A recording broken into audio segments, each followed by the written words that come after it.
In the name of Allah, the most beneficent, the most merciful. Assalamu alaikum. I'm your course instructor of English. Our subject is comprehension and composition. And today's lecture is about identifying main idea and topic sentence. Here are some contents are about our lecture. The first step is paragraph, then topic sentence, then main idea. The second last is topic sentence and the last is spotting detail. So dear students, हम अपने first step की तरफ move करेंगे. हमारा जो first step है वो है पैराग्राफ, कि पैराग्राफ होता क्या है. In this step I will tell you about the strategies of paragraph and how paragraph create. A paragraph is a group of related sentences that develop a main thought or idea about a single topic. जो एक paragraph होता है वो एक sentences का group होता है. जैसे मैंने आपको बताया था कि सेंटेंसेस जो होते हैं वो वर्ड से मिलकर बनते हैं और जो पैराग्राफ होते हैं वो सेंटेंस के ग्रुप से मिलकर बनते हैं, जो डिवेलप जिनसे होता है, जो एक डिवेलप थॉट से बनते हैं, जो एक आइडिया से बनते हैं, जो एक सिंगल टॉपिक से बनते हैं. The structure of a paragraph is not complex. जो पैराग्राफ का जो स्ट्रक्चर है, जो उसकी बनावट है, जो उसकी साख्त है, वो डिफ़िकल्ट नहीं है, वो मुश्किल नहीं है. It's a so simple. Paragraph is not complex. Paragraph कोई मुश्किल चीज़ नहीं होती. वो सेंटेंसेस के ही ग्रुप से मिलकर बनता है. वही सेंटेंसेस जिनको हम डेली बेसिस पे पढ़ते हैं, इन्हीं की थॉट से मिलकर बनता है. जो डेली बेसिस पर आइडियाज़ होते हैं डेवलप, इसी से ही हमारा पैराग्राफ बनता है और हमारे टॉपिक से ही हमारा पैराग्राफ बनता है. There are usually 3 basic parts of paragraph. Paragraph के बेसिकली 3 हिस्से होते हैं जो मैंने यहाँ पर आपको बताए हुए हैं. कि सबसे पहला जो हिस्सा है वो टॉपिक होता है, जो दूसरा है वो उसका मेन आइडिया होता है, फिर जो है लास्ट में टॉपिक सेंटेंस होता है. इन्हीं 3 पॉइंट्स की, इन्हीं 3 बेसिक पार्ट्स की ही मदद से हमारा एक पैराग्राफ बनता है. डियर स्टूडेंट्स, मैं आपको अपना नेक्स्ट स्टेप बता रही हूँ. टॉपिक. जो टॉपिक है उसमें हम किन चीज़ों को डिस्कस करते हैं और टॉपिक के लिए हमारा किन चीज़ों के लिए जानना ज़रूरी है. Topic is main organising principle of a discussion, either verbal और रिटन. जो हमारा टॉपिक होता है उसमें मेन ऑर्गेनाइजिंग प्रिंसिपल यानी कि हमारे रूल्स को सेट किया जाता है. हमें डिस्कशन के लिए हमारे कुछ रूल्स बताए जाते हैं टॉपिक में, कि वो वर्बल भी हो सकते हैं, मीन्स कि ओरल भी हो सकते हैं, और रिटन भी हो सकते हैं, मीन्स कि वो टेक्स्ट फॉर्म में भी हो सकते हैं. Topics offer us an occasion for speaking और writing and focus which governs what we say. जो टॉपिक्स होते हैं वो हमें बता रहे होते हैं, वो एक हमें मौका जो है वो हमें मुहैया कर रहे होते हैं, हमें अपने ओकेजन्स प्रोवाइड कर रहे होते हैं कि हमने कहाँ पर किस तरह से बोलना है और किस तरह से लिखना है. और फोकस होता है हमारा इस बात पर कि हम उस टॉपिक में कहना क्या चाहते हैं, हम उस टॉपिक में कहना क्या चाह रहे होते हैं. They are the subject matter of our conversation. हम टॉपिक को सब्जेक्ट मैटर के तौर पर भी इस्तेमाल करते हैं, क्योंकि हमारे जो सब्जेक्ट होते हैं वो बेसिकली आपको पता है कि पर्सन प्लेस थिंग, हमारा जो सब्जेक्ट होते हैं वो किस तरह से हमारे सेंटेंस में इम्पोर्टेंट होते हैं. तो ये टॉपिक भी यहाँ पर सब्जेक्ट मैटर के तौर पर काम करते हैं हमारी कन्वर्सेशन में, हमारे डिस्कोर्स में. तो जो टॉपिक होता है वो एक आर्गुमेंट होती है, वो कन्वर्सेशन होता है, वो डिस्कोर्स होता है. मतलब कि किसी भी बात करने के लिए कोई भी जो हम पैराग्राफ है उसमें हम कोई डिस्कशन करना चाह रहे होते हैं, कोई भी हम उसमें बहस मुबाहिसा करना चाह रहे होते हैं, कोई भी रीज़न देना चाह रहे होते हैं, तो उसके लिए हमें सबसे पहले किसकी ज़रूरत पड़ती है, हमें टॉपिक की ज़रूरत पड़ती है. मीन्स कि हमें मौजू की ज़रूरत पड़ती है, हमें बात की ज़रूरत पड़ती है. The topic is the broad general theme और message. It is what some call the subject. जो हमारा टॉपिक जो होता है वो एक ब्रॉड, एक वास्ट टर्म होती है, एक जनरल टर्म होती है, जो जिसमें एक वसी करके बताया जाता है कि पैराग्राफ है किस बारे में, पैराग्राफ का थीम क्या है, उसका मैसेज क्या है, उसमें हम वो बताना क्या जा रहा है, कि उस कन्वर्सेशन से हमें आइडिया होता है कि टॉपिक किन चीज़ों पर कंटेन हो रहा है। और ये टॉपिक जो है वो हमारा बेसिकली सब्जेक्ट कहलाता है। टॉपिक के बाद पैराग्राफ में जो सबसे इंटेग्रल पॉइंट है वो है मेन आइडिया। हमारा जो मेन आइडिया है वो हमारे पैराग्राफ का, वो हमारे पैसेज का सबसे हिस्सा है। पैराग्राफ में हमारा जब मरकज़ी ख्याल ही नहीं होता, जब मेन आइडिया ही नहीं होता, तो हमारा पैराग्राफ कंप्लीट नहीं होता। मीन्स के विदाउट मेन आइडिया हम अपना पैराग्राफ स्टार्ट ही नहीं कर सकते। मेन आइडिया जो है वो सेंट्रल पॉइंट होता है पैराग्राफ का। It's a most important thought of topic. ये किसी भी टॉपिक की जो है, किसी भी सेंटेंस के मेन थॉट होती है कि इसमें ऑथर ने, इसमें राइटर ने अपना सारा कुछ राइट किया होता है कि उसका main idea, main central point क्या होता है। Main idea is a sentence, it's a first sentence. The writer use the rest of the paragraph to spot the main idea. जो राइटर जो है वो अपना टॉपिक में तो अपना मेन आइडिया बता देता है, उसके लिए तो बहुत ज़रूरी है। बाकी का जो सारा पैराग्राफ है वो इसी की स्पॉट से राइटर जो है अपने मेन आइडिया की मदद से बाकी का सेंटेंस, इसी सेंटेंसेस से, इसी मेन आइडिया से ही अपना बाकी का जो पैराग्राफ का हिस्सा है वो मुकम्मल करता है। When author write, they have an idea in mind that they are trying to get across। जब भी ऑथर के माइंड में कोई आइडिया आता है, कोई भी बात का कोई भी ख्याल आता है, तो वो तब क्रॉस कर पाता है जब तक वो उसके मेन आइडिया को क्रिएट ना कर चुका हो। जब तक कि उसको पैराग्राफ में वो अपना मेन आइडिया ऐड ना कर चुका हो तो वो किसी भी चीज़ को क्रॉस नहीं कर सकता। This is specially true as author compose paragraph. ये एक सच है कि एक ऑथर ही जो है वो एक पैराग्राफ में ये चीज़ें, टॉपिक और मेन आइडिया डालकर एक पैराग्राफ को शेप दे सकता है, एक पैराग्राफ को कंपोज कर सकता है, राइट कर सकता है। An author organizes each paragraphs main idea and spotting details in spotting of the topic और central theme and each paragraph spot the paragraph preceding it.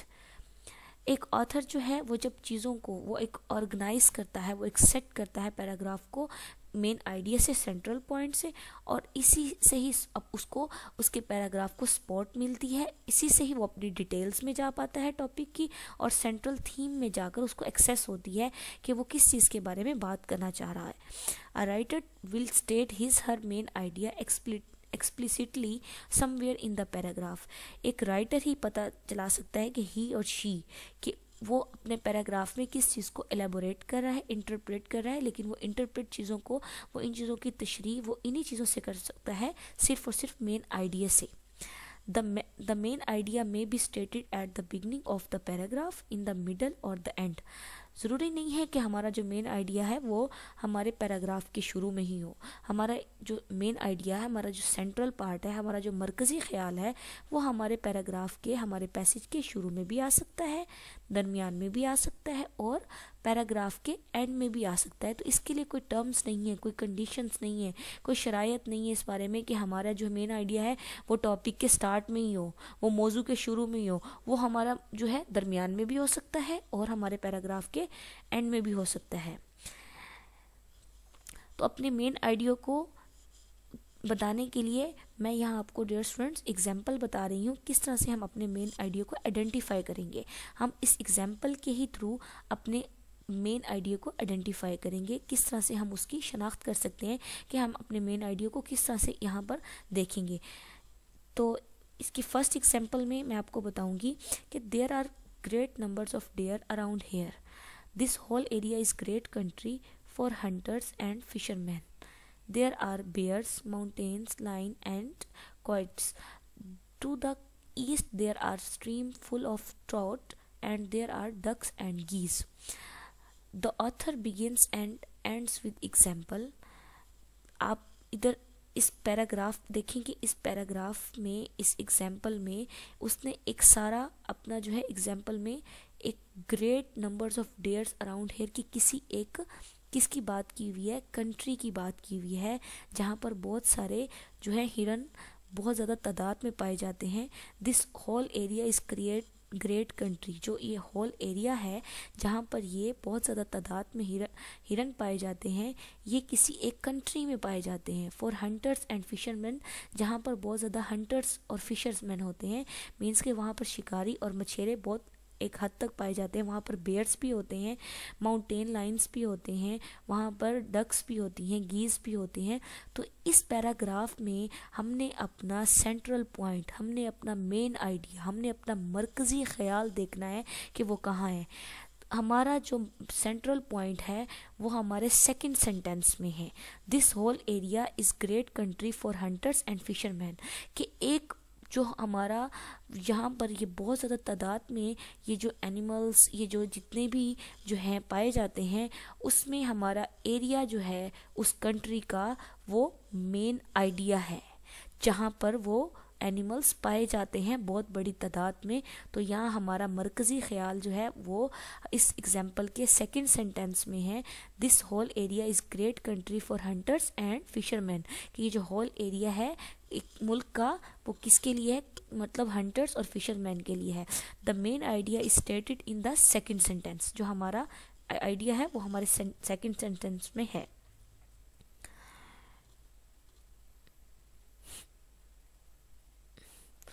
So dear students, second example में इसी तरह ही आपने अपना main idea देखना है कि इस एग्जाम्पल में, इस पैराग्राफ में हमारा मेन आइडिया क्या होगा। Advertising affects our lives every day. Brand names are common household words. We start each day using the toothpaste, soap and breakfast food promoted by a advertiser. Ads have made the cars we drive signs of our success. Our choices of food, dress and entertainment are swayed by ads, not advertising. इसमें हमने अपना main idea ढूंढना है। तो इसमें हमारा main idea कहाँ है? इस सेंटेंस में हमारा जो मेन आइडिया है is the stated beginning of the paragraph and then restated at the end. जो हमने अपना पैराग्राफ वो है advertising affects our lives every day, means कि यहाँ वो किसी ब्रांड के बारे में बात कर रहे हैं। तो इसमें हमने जब ब्रांड के बारे में बात हो रही है तो हमने देखना है कि हमारी जो मेन आइडिया है वो किस चीज़ पर जा रहा है। Advertising affects our lives every day, brand names are common household words. तो ये जो हमारे जो फर्स्ट सेंटेंस जो है ये हमारा मेन आइडिया है इस पैराग्राफ का। और लास्ट में not one aspect of American life is untouched by advertising, कि इससे जो हमारी अमेरिका की लाइफ है वो भी अनटच नहीं है। मीन्स कि एक हमारा आइडिया जो है फर्स्ट लाइन में पाया गया है और जो उसका मरकज़ी ख्याल जो है वो सेंटेंस के इस सेंटेंस में पाया गया है। Not one aspect of American life is untouched by advertising, कि अमेरिका भी इस जो है एडवर्टाइज से पीछे नहीं है, मतलब कि वो अनटच नहीं है। मीन्स कि हमारा जो पैराग्राफ है मैंने अभी बताया था कि वो स्टार्ट में भी हो सकता है और मिड में भी तो लास्ट में। तो मैंने एक जो है आपको एग्जांपल यहाँ दिया है कि इसमें जो हमारा मेन आइडिया है वो स्टार्ट में है और लास्ट में है। Then we will move the topic sentence, कि टॉपिक सेंटेंस क्या होते हैं। Topic sentence a sentence that express the main idea. Topic sentence ही वो होते हैं जो हमें टॉपिक सेंटेंस एक्सप्रेस करते हैं मेन आइडिया को हमारे ऑफ द पैराग्राफ, किसमें, हमारे पैराग्राफ में, इन विच इट अकर्स, जिसमें ये टॉपिक सेंटेंस बनते हैं, हमारे मेन आइडिया को ही एक्सप्रेस करते हैं हमारे topic sentence. A topic sentence is a sentence that introduces a paragraph by presenting the one topic that we will be the focus of the paragraph. एक topic sentence ही जो होता है उसमें ही पैराग्राफ जो है वो हमारा प्रेजेंट करता है वन टॉपिक को। एक टॉपिक सेंटेंस में कितने टॉपिक होते हैं? वन टॉपिक में एक टॉपिक होता है जो फोकस करता है हमारे ओवरऑल पैराग्राफ को। अ topic sentence is first sentence of the body of paragraph. एक टॉपिक सेंटेंस ही हमारे पूरे पैराग्राफ की बॉडी होती है। पूरे पैराग्राफ में उसमें हर चीज़ का हमारे निचोड़ होता है एक टॉपिक सेंटेंस में।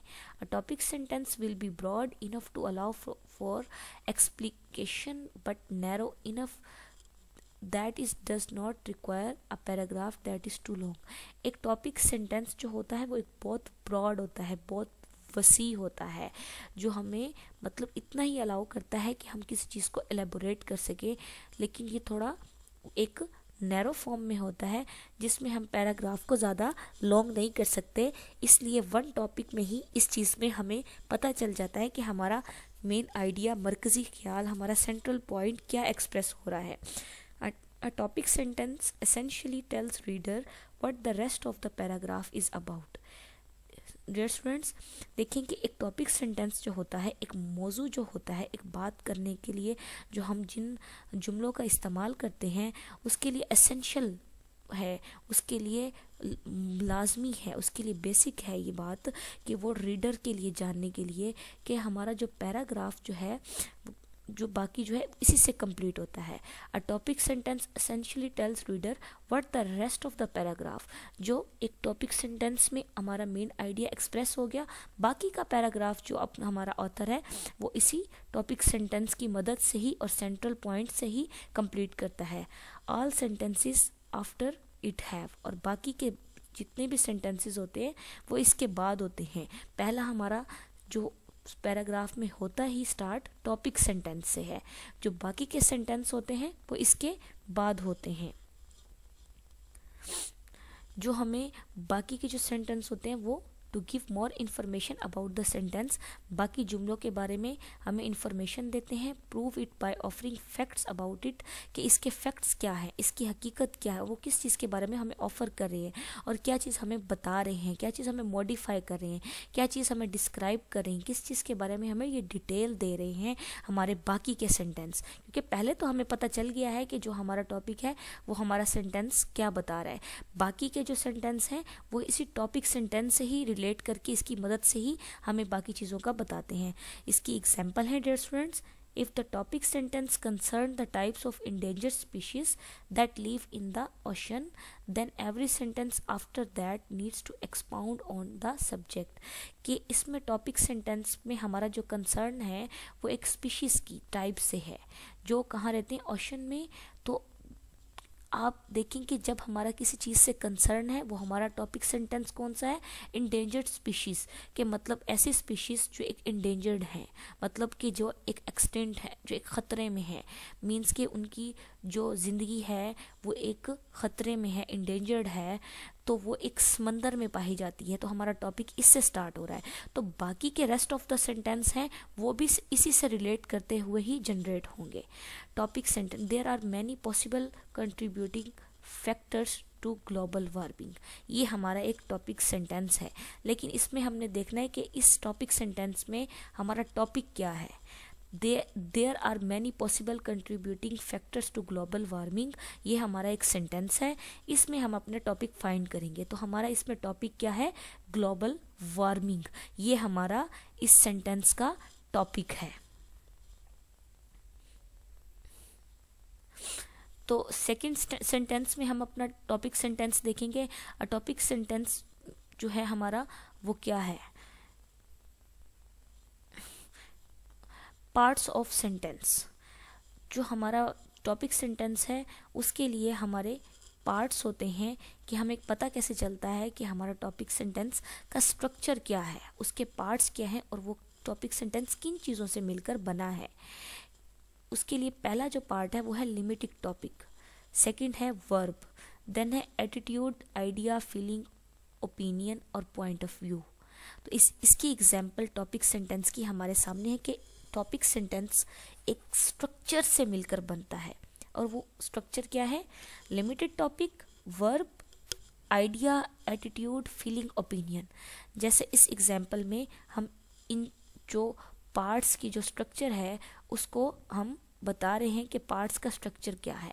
One change our cafeteria should make plus is plus provide healthier food. First change our cafeteria should make, it's a topic in this example, and is verb, the attitude, idea, feeling, opinion और point of view। जो third हमारा structure का part है वो हमारा provide healthier meals means के यहाँ पर हमारा पहला जो पार्ट है one change our cafeteria should make, इसने हमारा टॉपिक कंप्लीट कर दिया, इसने हमारी वर्ब की प्लेस कंप्लीट कर दी।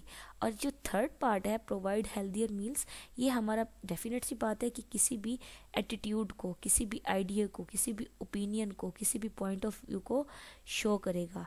तो मीन्स यहाँ प्रोवाइड हेल्दियर मील्स कि हमारे किसी यहाँ पर आइडिया को शो कर रहा है, किसी भी एटीट्यूड को शो कर रहा है। इसके बाद हमारा जो है डियर स्टूडेंट्स वो नेक्स्ट पार्ट है स्पॉटिंग सेंटेंस। इन चीज़ों को क्रिएट करने के लिए हमारे पास जो होते हैं स्पॉटिंग सेंटेंस की हमें ज़रूरत पड़ती है।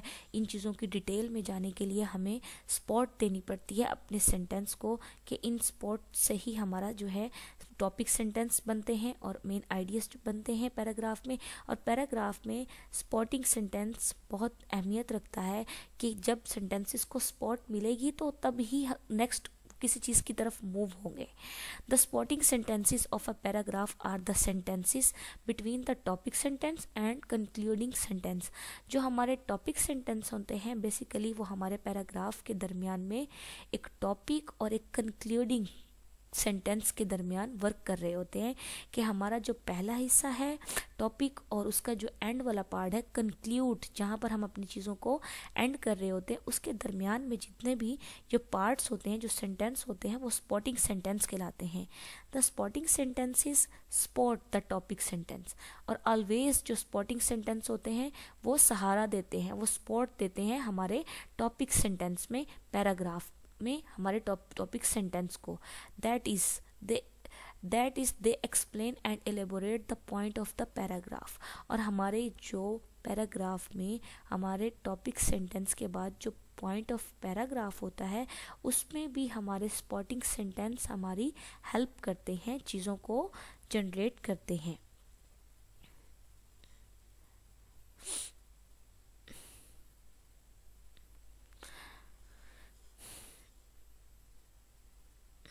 सो डियर स्टूडेंट्स, जो हमारा लास्ट है वो है कंक्लूडिंग सेंटेंस। कंक्लूडिंग सेंटेंस में हम बात करते हैं अपने जो पैराग्राफ को हमने एंड किस तरह करना है और हमारा पैराग्राफ किन पॉइंट से एंड होता है। The concluding sentence is the last sentence. जो हमारा कंक्लूड सेंटेंस होता है, जो हमारा एंड सेंटेंस होता है पैराग्राफ में, इसको हम कंक्लूडिंग सेंटेंस को हम लास्ट सेंटेंस कहते हैं, जो हमारे पैराग्राफ में लास्ट में आता है। It should secondly end the paragraph and transition to the next paragraph if appropriate. ये जो हमारा पैराग्राफ इस तरह से एंड होता है कंक्लूडिंग सेंटेंस से कि हमें पता चल रहा होता है कि हमारा जो नेक्स्ट पैराग्राफ है वो ट्रांजिशन होगा, मीन्स कि उसमें भी हमारे टॉपिक होंगे, उसमें भी हमारे ट्रांजिशनल वर्ब्स होंगे, मेन आइडिया होगा, उसमें भी हमारे पार्ट्स होंगे, उसमें भी हमारा स्ट्रक्चर होगा इफ़ अप्रोप्रिएट। तो हमारा जो टॉपिक होगा वो एक अप्रोप्रिएट होगा। So dear students, these all are from my side. If you have any question, any query, you can ask to me.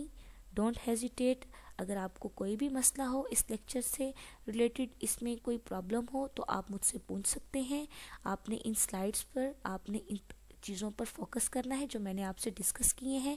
ये मैंने आपको रीडिंग स्किल में सबसे पहले जो आपको बताया है पैराग्राफ, तो इस पर आपने बेसिकली फोकस करना है कि पैराग्राफ से ही हमारी बाकी चीज़ें जनरेट होती हैं। एक पैराग्राफ को जानना इसलिए ज़रूरी है कि एक पैराग्राफ में ही ये चीज़ें सारी पाई जाती हैं, टॉपिक सेंटेंस, मेन आइडिया और बेसिक कंक्लूडिंग सेंटेंस और स्पॉटिंग। सो अल्लाह हाफिज़ स्टूडेंट्स।